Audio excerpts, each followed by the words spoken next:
بسم الله الرحمن الرحيم الرحمن علم القرآن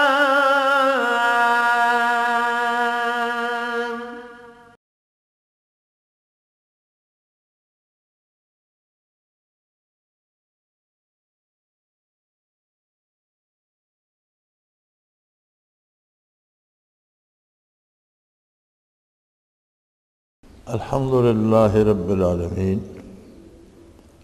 والصلاة والسلام علی حبیبہ محمد وآلہ وصحبہ اجمعین۔ اعوذ باللہ من الشیطان الرجیم، بسم اللہ الرحمن الرحیم۔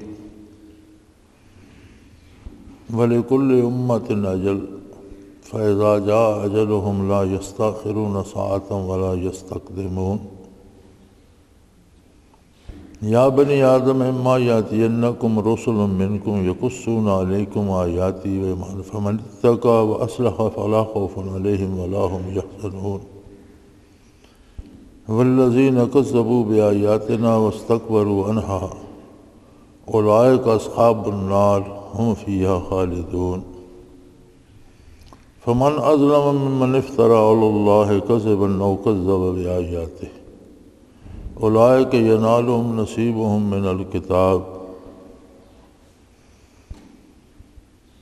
حتی اذا جاءتهم رسلنا یتوفونهم قالوا این ما کنتم تدعون من دون اللہ قالوا ضلوا عنا وشهدوا علی انفسهم انهم كانوا کافرین۔ اللہم سبحانک لا علم لنا الا ما علمتنا انک انت العلیم الحکیم۔ مولا یا صلی وسلم دائما ابدا علی حبیبک خیر الخلق کلہم۔ سادہ سا عام فہم مفہوم ان آیات مبارکہ کا یہ ہے کہ ہر جماعت یا ہر گروہ کے لیے ایک معین وقت ہے، جب ان کا وقت مقررہ آ جاتا ہے تو وہ نہ اس سے پہلے انہیں کچھ ہوتا ہے اور نہ اس کے بعد انہیں کوئی مہلت دی جا سکتی ہے۔ اے اولاد آدم، تمہارے پاس میری طرف سے رسول آئیں گے، نبی آئیں گے جو تم پر میری آیات تلاوت کریں گے، تو جس کسی نے پرہیزگاری اختیار کی، اپنی اصلاح کر لی، اسے نہ کوئی ڈر ہوگا نہ کوئی افسوس۔ جن لوگوں نے میری آیات کا انکار کیا اور تکبر کیا وہ دوزخ کے رہنے والے ہیں، اس میں ہمیشہ رہیں گے۔ اور اس سے بڑا ظالم کون ہے جو اللہ پر جھوٹ بولے اور یا اس کی آیات کو جھوٹا کہے۔ ایسے لوگوں کو بھی جو ان کی قسمت میں لکھا ہے دنیا میں وہ مل جائے گا، حتیٰ کہ جب ہمارے فرشتے موت کے وقت ان کے پاس آئیں گے تو ان سے سوال کریں گے کہ تم اللہ کو چھوڑ کر کہاں گم رہے؟ تمہارے جن کو تم اللہ کے علاوہ بلاتے تھے وہ آج کہاں ہیں؟ اللہ کو چھوڑ کر جن کی اطاعت کرتے تھے، جن کی پوجا کرتے رہے، جن کو پکارتے رہے، وہ کہاں ہیں؟ تو کہیں گے وہ ہم سے گم ہو گئے، غائب ہو گئے۔ اس طرح گویا وہ اپنے آپ پر گواہی دے دیں گے کہ وہ کافر تھے، کفر کرتے تھے، غیر اللہ کی پوجا کرتے تھے۔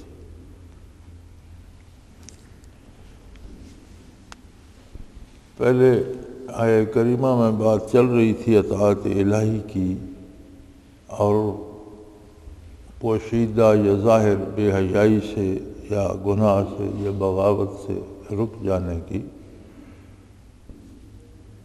تو فرمایا انسان کے پاس دنیا میں ایک معین وقت تک کے لیے فرصت ہے، اور اس کے پاس یہی اختیار ہے کہ دونوں راستے واضح ہیں، نیکی کا اور برائی کا۔ وہ اپنی پسند سے کون سا راستہ اختیار کرنا چاہتا ہے۔ اگر وہ نیکی کی طرف مائل ہوتا ہے تو اللہ کریم اس کی مدد فرماتے ہیں اور اسے نیکی پر کاربند ہونے کی توفیق اور قوت عطا کرتے ہیں۔ لیکن وہ اگر اپنی پسند سے برائی چنتا ہے اور برائی کی طرف، نافرمانی کی طرف جانتا ہے تو یہ اس کا اپنا انتخاب ہے، لیکن برائی اور اللہ کی نافرمانی اور کفر آخر عذاب الہی تک لے جاتا ہے، اس کا انجام جہنم ہے۔ تو فرمایا کسی قوم کو، کسی شخص فرد کو، کسی جماعت کو وقت سے پہلے اٹھایا نہیں جاتا اور وقت کے بعد مہلت نہیں دی جاتی۔ ہر ایک کے لیے ایک معین مدت ہے، جب وہ پوری ہوتی ہے تو انہیں دنیا سے اٹھ جانا ہے، بہرحال وہ فقیر ہوں، امیر ہوں، بادشاہ ہوں، سلطان ہوں، پڑھے لکھے ہوں یا جاہل ہوں، کوئی بھی ہو، اس کے پاس مقرر وقت ہے، ایک معین میعاد ہے۔ اس میں اگر اس نے اللہ کی رضا اور اللہ کے احکام کی اطاعت اختیار کی تو کامیاب رہا، نافرمانی کی تو دوبارہ کسی کو دنیا میں آنے کا موقع نہیں ملے گا، نہ اس کی میعاد زندگی کی بڑھائی جائے گی۔ اور فرمایا ہم نے تو بتا دیا تھا کہ اے اولاد آدم، ہمارے پاس سے تمہارے پاس نبی آئیں گے، پیغمبر آئیں گے، اور پیغمبر اتنی عظیم ہستی ہوتی ہے کہ جو اللہ کی بات بندوں تک پہنچاتے ہیں۔ کلام الہی سننے کے لیے، وحی الہی سننے کے لیے ایک خاص تقدس اور پاکیزگی کی ضرورت ہوتی ہے۔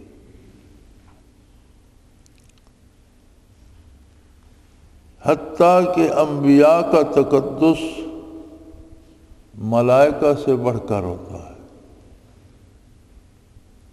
حضور نبی کریم صلی اللہ علیہ وآلہ وسلم کی روح مبارک کی بات نہ کریں، جسم اطہر کی بات کریں، جو انسانی جسم تھا، جو بشری جسم تھا، جو اولاد آدم میں سے تھا۔ آپ کا جسم اطہر، آپ کی بشریت بھی اتنی پاکیزہ اور اتنی لطیف تھی کہ شب معراج سدرۃ المنتہا پر جا کر فرشتوں کے سردار حضرت جبرائیل امین نے عرض کی کہ یا رسول اللہ، یہ میری حد ہے، اس سے آگے میں نہیں جا سکتا۔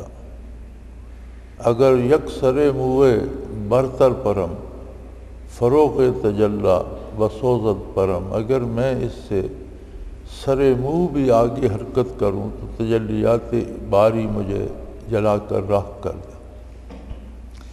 لیکن آپ وجود اطہر کے ساتھ اس سے آگے تشریف لے گئے۔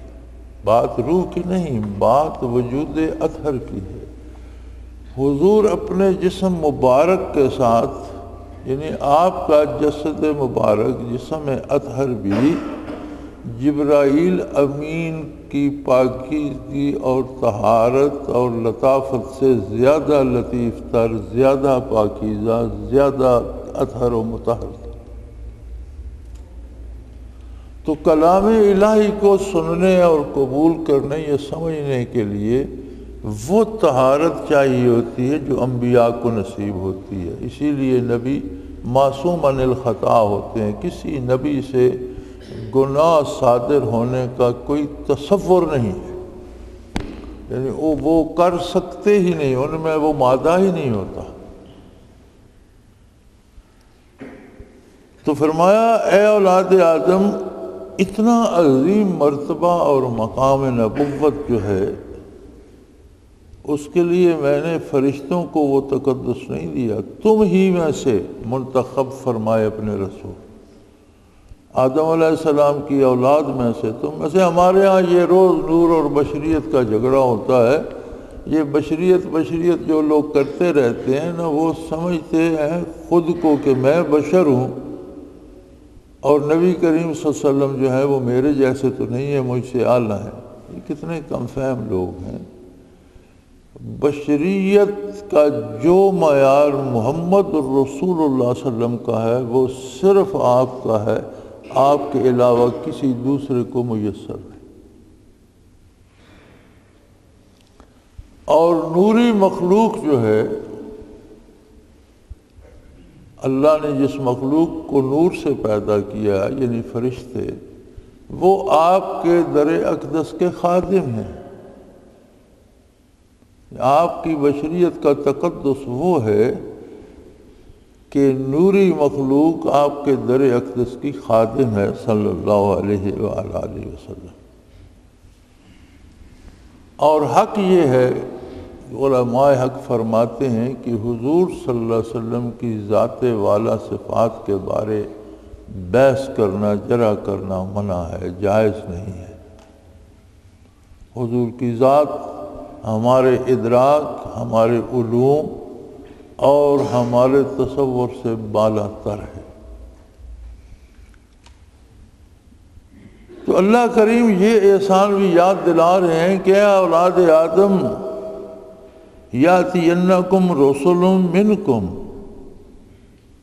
میرے رسول تمہارے پاس آئیں گے، میرا پیغام لانے والے پیغمبر تمہارے پاس آئیں گے اور وہ تم ہی میں سے ہوں گے۔ یعنی یہ اعزاز آدمیت کا ہے، اولاد آدم کا ہے، بنی نوع انسان کا ہے کہ یہ منصب جلیلہ جن ہستیوں کو میں دوں گا وہ تم ہی میں سے ہوں گے، انسان ہی ہوں گے۔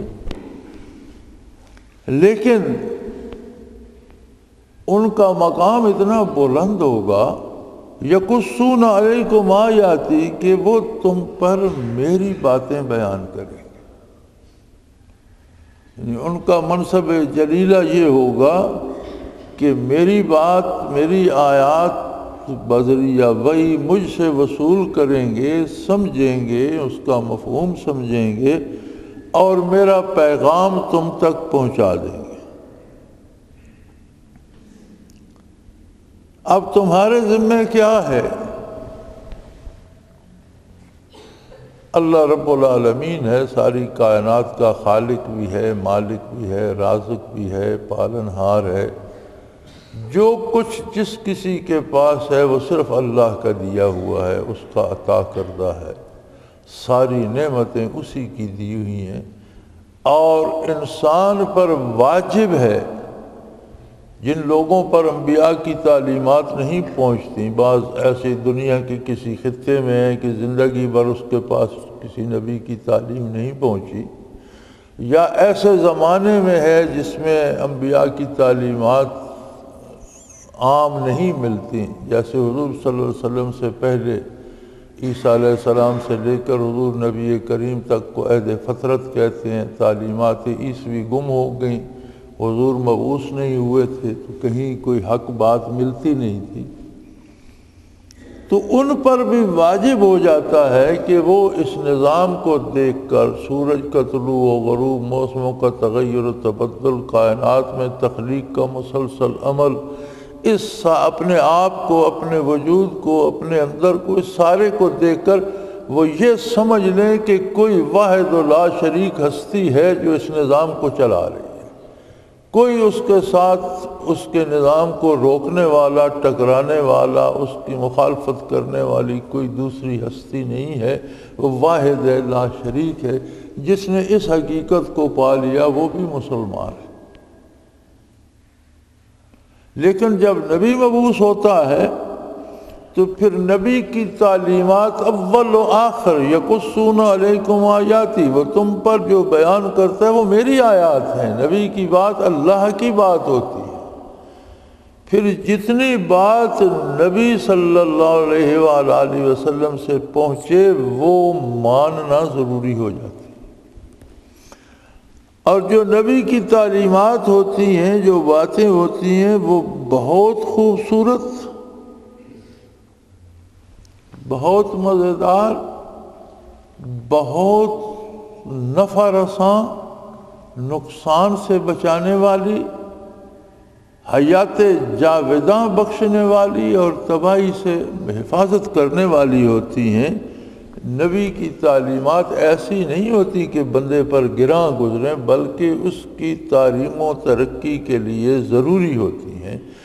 دنیاوی زندگی کا مزہ بھی نبی کی اتباع میں ہے، نبی کی تعلیمات کے اتباع میں ہے، اور اس کے ساتھ اس کی آخرت بھی سنور جاتی ہے۔ یعنی یہ جو عارضی زندگی ہے، اس میں بھی وہی لوگ خوش رہتے ہیں، خوشحال رہتے ہیں جو اللہ کے نبی کی اطاعت کرتے ہیں، اور دائمی زندگی کی خوشحالی بھی انہی کو نصیب ہوتی ہے۔ سو فرمایا یقصون علیکم آیاتی، میرے انبیاء اپنی طرف سے تمہیں کچھ نہیں کہیں گے، تمہیں میری تعلیمات پہنچائیں گے۔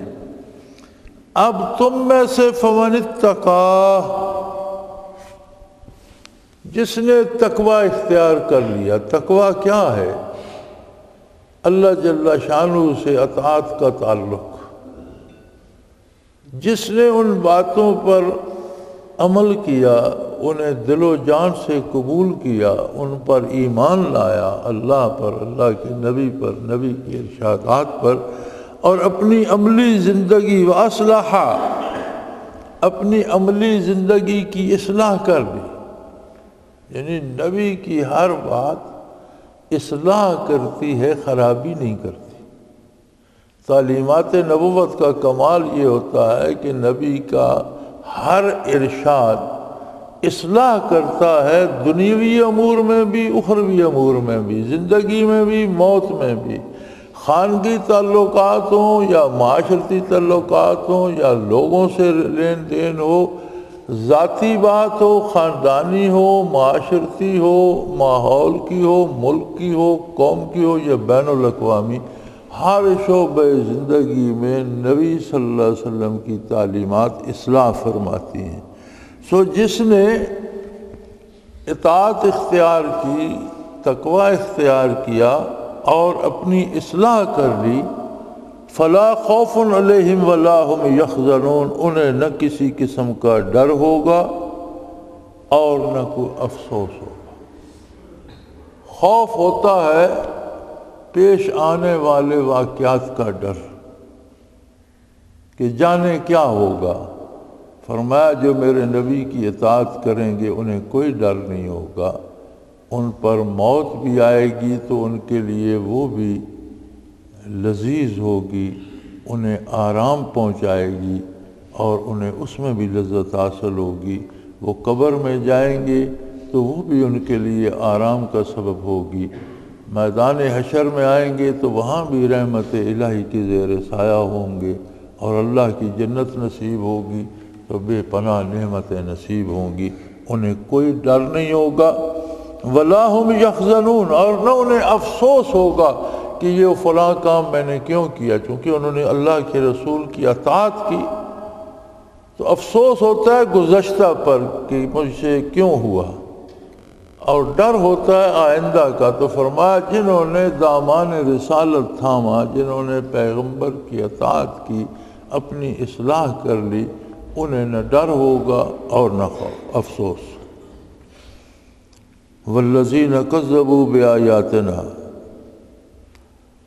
لیکن چونکہ معاملہ لوگوں کی پسند پر ہے، زبردستی منوایا نہیں جا رہا، حکمن نہیں منوایا جا رہا، تو جن لوگوں نے دوسرا راستہ پسند کر لیا اور میری آیات کی تکذیب کر دی، ہم نہیں مانتے جی، ہم سے یہ نہیں ہوتا،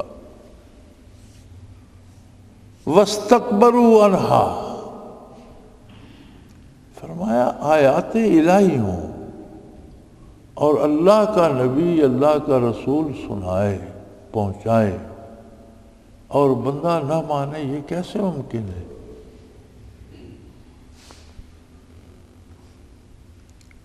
فرمایا انسان میں ایک بیماری پیدا ہو جاتی ہے جسے تکبر کہتے ہیں۔ تکبر اپنے آپ کو بڑا سمجھنا۔ یہ شیطان نے شروع کیا تھا جب سجدہ کرنے کا حکم ہوا آدم علیہ السلام کو اور اس نے انکار کر دیا تو پوچھا گیا کہ تم نے سجدہ کیوں نہیں کیا؟ تو اس نے کہا انا خیر منہ، میں اس سے بہتر ہوں، میں اپنے سے کمتر کو سجدہ کیوں کروں؟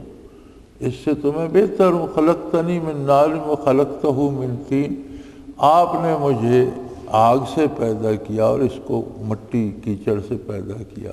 یعنی اللہ کی خالقیت کا اقرار بھی کر رہا ہے، اس کے خالق ہونے کا اقرار بھی کر رہا ہے اور ساتھ انکار بھی کر رہا ہے، اور یہاں اپنا فیصلہ دے رہا ہے۔ اگر خالق اللہ کو مان رہا ہے تو پھر اسے فیصلہ بھی اللہ کا ماننا چاہیے۔ خالق بہتر جانتا ہے کہ کون افضل ہے اور کون اس سے کمتر ہے، لیکن خالق تو اللہ کو مان رہا ہے، فیصلہ اپنا، ججمنٹ اپنی دے رہا ہے کہ میں چونکہ آگ سے پیدا ہوں اور یہ مٹی سے، آگ مٹی سے بہتر ہے۔ فرمایا وہ شیطنت، شیطان کے ساتھ تعلق رکھنے میں، شیطان کی پیروی کرنے میں، وہ شیطنت اور وہ تکبر بندے میں بھی آ جاتا ہے، اور بندہ بھی اپنے آپ کو بہت کچھ سمجھنے لگتا ہے، پھر وہ اپنی رائے کو فوقیت دے دیتا ہے احکام الہی پر۔ اللہ کریم نے صلاۃ پنجگانہ فرض فرمائی، اور جب تک حواس قائم ہے، کوئی پاگل نہیں ہو جاتا یا بے ہوش نہیں ہو جاتا یا اس کے حواس قائم ہے، اس پر پنجگانہ نماز فرض ہے۔ بیمار ہے، کھڑا نہیں ہو سکتا، بیٹھ کر پڑھ لے، وضو نہیں کر سکتا، تیمم کر لے، بیٹھ نہیں سکتا، لیٹ کر اشارے سے پڑھ لے، 4 رکعت نہیں پڑھ سکتا، 2 پڑھ لے، لیکن معافی نہیں ہے۔ اپنے وقت پر ان الصلاۃ کانت علی المؤمنین کتابا موقوتا، ایمان والوں پر اپنے وقت پر نماز فرض ہو جاتی ہے۔ ہر فرض نماز کے اوقات ہیں، ان اوقات میں اس کا ادا کرنا فرض عین ہے، اس سے کوئی مفر نہیں۔ آپ دیکھیں گے معاشرے میں لوگ کہتے ہیں چھوڑو جی نمازوں کو، نمازوں میں کیا رکھا ہے، ہم ویسے بڑی نیکیاں کرتے ہیں، میں جھوٹ نہیں بولتا، میں نے کسی کا مال نہیں کھایا، میں نے یہ نہیں کیا، میں نے وہ نہیں کیا، اور بڑی نیکیاں جو معاشرے میں ہم کرتے ہیں، نمازوں میں کیا رکھا ہے۔ اب یہ بظاہر سادہ سا جملہ ہے، لیکن یہ صریح کفر ہے۔ یہ ایک جملہ بندے کو ایمان کی صف سے نکال کر کفر کی قطار میں کھڑا کر دیتا ہے۔ یہ فیصلہ بندہ اپنی طرف سے کر رہا ہے نا، اللہ کا حکم تو ہے کہ نماز وقت پر ادا کرو، اب یہ کہا نماز میں کیا رکھا ہے، تو گویا یہ شیطان کی طرح اپنے آپ کو بڑا سمجھ کر فیصلہ دے رہا ہے کہ اللہ نے فضول حکم دے دیا، اس میں کیا رکھا ہے۔ اور آج کے معاشرے میں آپ اکثریت کو دیکھیں گے کہ جو نماز ادا نہیں کرتے، ان سے بات کرو، کہتے ہیں دیکھے ہوئے ہیں جی نمازی، نماز میں کیا رکھا ہے، ہم اور بہت نیکیاں کرتے ہیں۔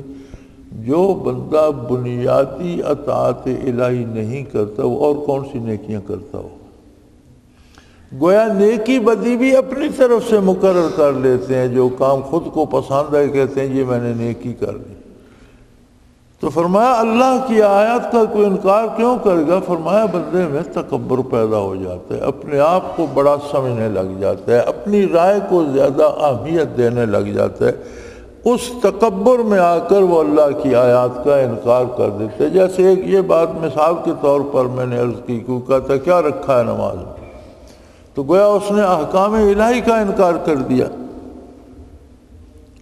ایسے لوگوں کے لیے فرمایا اولئک اصحاب النار، یہ لوگ دوزخ میں رہنے والے ہیں، ایسے لوگوں کے لیے جہنم تیار کی گئی ہے۔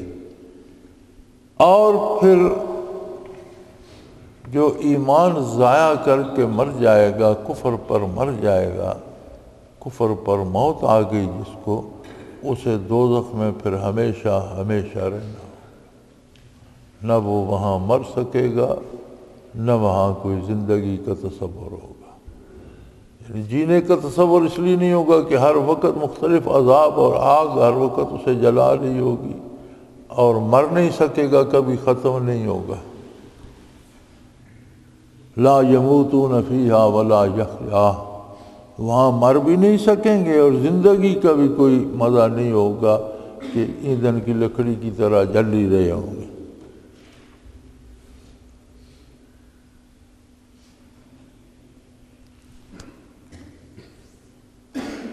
اور فرمایا بہت بڑی سزا ہے جہنم،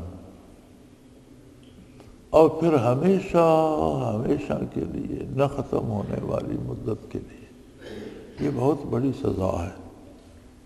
اگر وہ دنیا میں 25 سال رہا، 50 سال رہا، 60 سال رہا، 100 سال بھی رہا تو کیا رہا، آخر ایک محدود گنتی ہے، لیکن کبھی نہ ختم ہونے والے زمانے،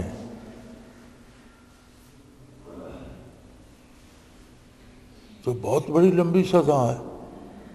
فرمایا فمن اظلم ممن افترى علی اللہ کذبا وکذب بآیاتہ، سزا بہت بڑی ہے، جرم بھی اتنا ہی بڑا ہے۔ دن تھوڑے تھے اس کے پاس، لیکن اس نے جرم بہت بڑا کیا۔ اس سے بڑا ظلم اور کیا ہوگا کہ کوئی اللہ کی آیات کا انکار کر دے، اللہ کی آیات پر عمل نہ کرے، اللہ کے احکام کو نہ مانے اور الٹا اس کی آیات کی تکذیب کرے۔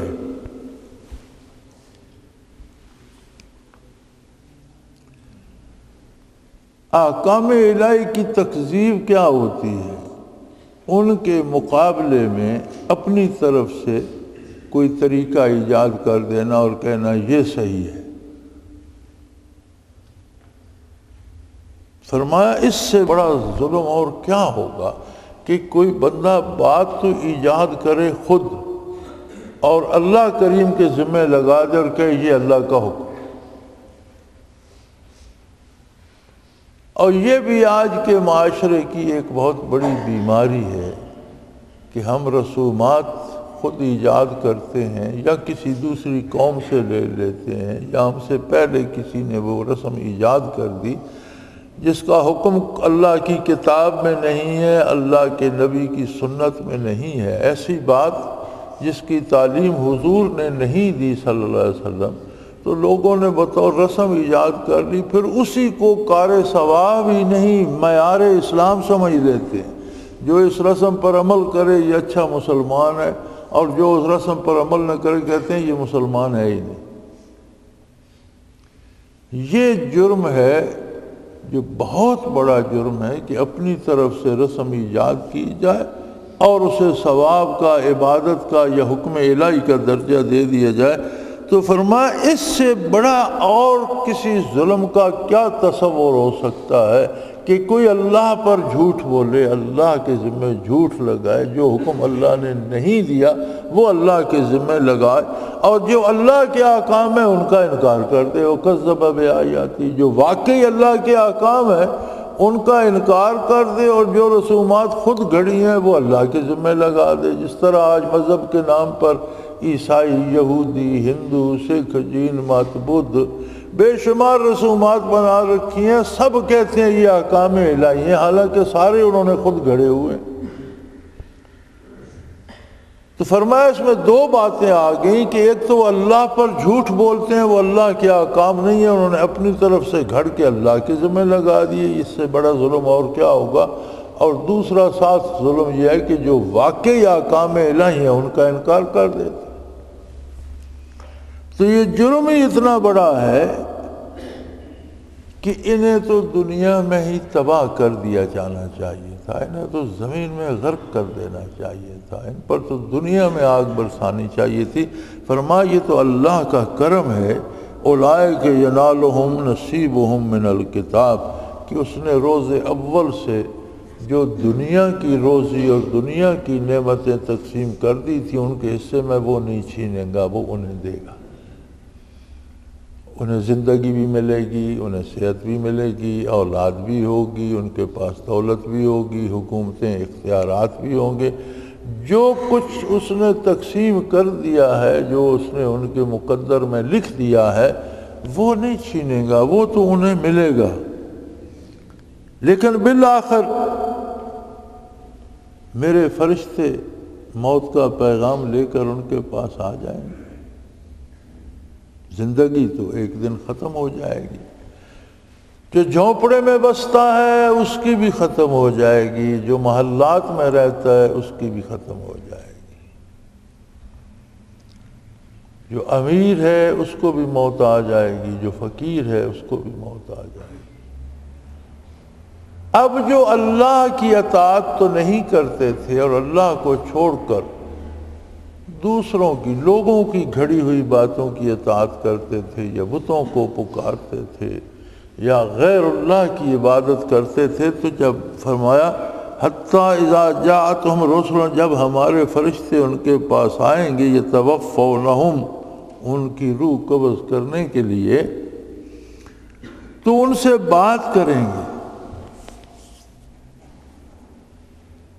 بات تو تب بھی ان سے کریں گے نا کہ وہ دنیا میں زندہ ہوں گے، مرنے کے بعد تو ہر چیز منکشف ہو جاتی ہے۔ اس کا مطلب ہے کہ عند الموت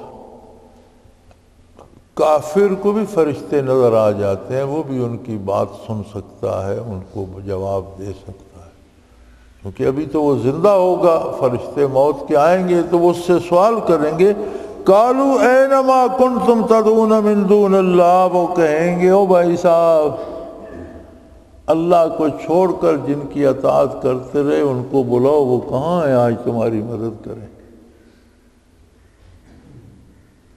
یضربون وجوہہم وادبارہم، دوسری جگہ قرآن کریم میں آتا ہے کہ جب کافر کی روح قبض کرنے فرشتے آتے ہیں تو اس کے منہ پہ مارتے ہیں، اس کی پیٹھ پہ مارتے ہیں، اسے مارتے ہیں، اس کے اعضاء کو توڑتے ہیں، اس کے پورے جسم پر مار پڑتی ہے، تو ساتھ وہ پوچھیں گے بھی کہ تو نے اللہ کی آیات کا تو انکار کر دیا اور لوگوں کی بنائی ہوئی رسومات کو دین سمجھ لیا،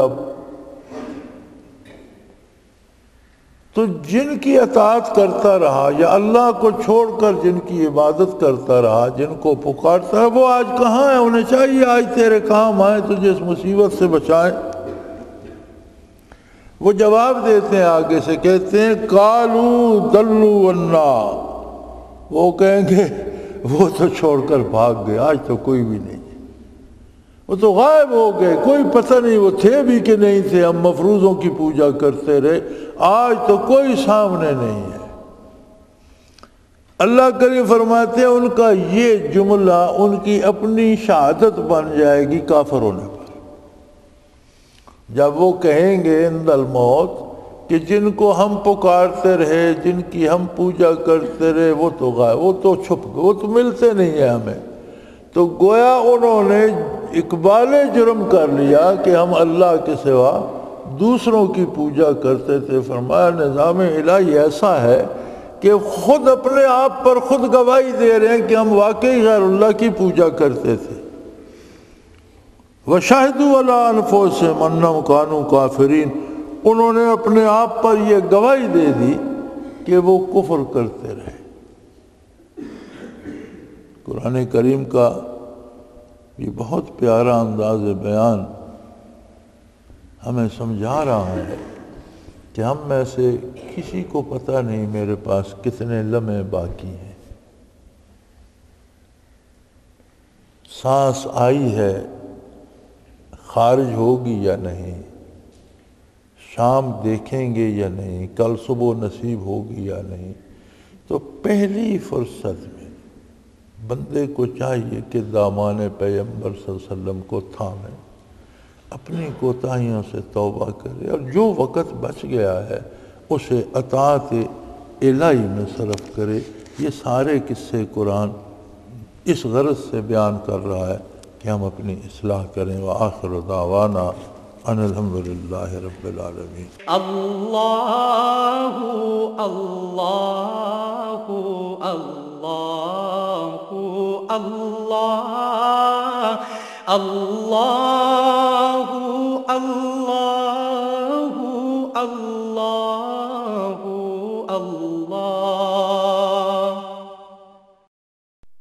حضرت امیر محمد اکرم آوان مد ذلہ العالی دارل عرفان منارہ ضلع چکوال میں سال ہر سال سے قرآن و حدیث کے اوپر خطابات کر رہے ہیں اور سلسلہ نقشبندیہ اویسیہ کے مطابق لوگوں کو ذکر الہی کی تربیت دے رہے ہیں۔ وہ قرآن پاک کی تفسیر ترتیب وار بیان کر رہے ہیں۔ تفسیر قرآن کو وہ موجودہ ملکی اور بین الاقوامی حالات کے مطابق بیان کرتے ہیں۔ موٹر وے سے کلر کہار کے انٹرچینج سے نکلتے ہوئے کلر کہار کی جھیل سے ہوتے ہوئے میانی، بوچھال اور نور پور سے گزرتے ہوئے دارالعرفان منارہ پہنچ سکتے ہیں۔ حضرت امیر محمد اکرم آوان نے بچیوں اور بچوں کی دینی اور دنیاوی تعلیم کے لیے سقارہ اکیڈمی کے نام سے ایک درسگاہ بھی قائم کی ہے، جس کا افتتاح ملک پاکستان کے صدر جنرل محمد ضیاء الحق نے اپنے دست مبارک سے کیا تھا۔ وہ تمام احباب جو اسلام کی طلب رکھتے ہیں ان سے گزارش ہے کہ دارالعرفان منارہ ضلع چکوال میں امیر محمد اکرم آوان صاحب کے خطابات سے مستفید ہوں۔ وہ ہر جمعے کو نماز سے پہلے بیان فرماتے ہیں۔ ہر ماہ کی پہلی اتوار کو ماہانہ اجتماع ہوتا ہے جس میں آپ خصوصی خطاب فرماتے ہیں اور پاکستان کے چاروں صوبوں سے احباب اس اجتماع میں شرکت کرتے ہیں۔ اس کے علاوہ یہاں سال میں 2 مرکزی اجتماعات بھی ہوتے ہیں، ایک رمضان المبارک میں اعتکاف کا اجتماع اور دوسرا جولائی اور اگست میں 40 دن کا اجتماع ہوتا ہے جس میں روحانی تربیت کی جاتی ہے۔ اپنا خون سیماب دے کر اتنا ہم کر جائیں گے، نام آقا کا چمن میں پھر رقم کر جائیں گے۔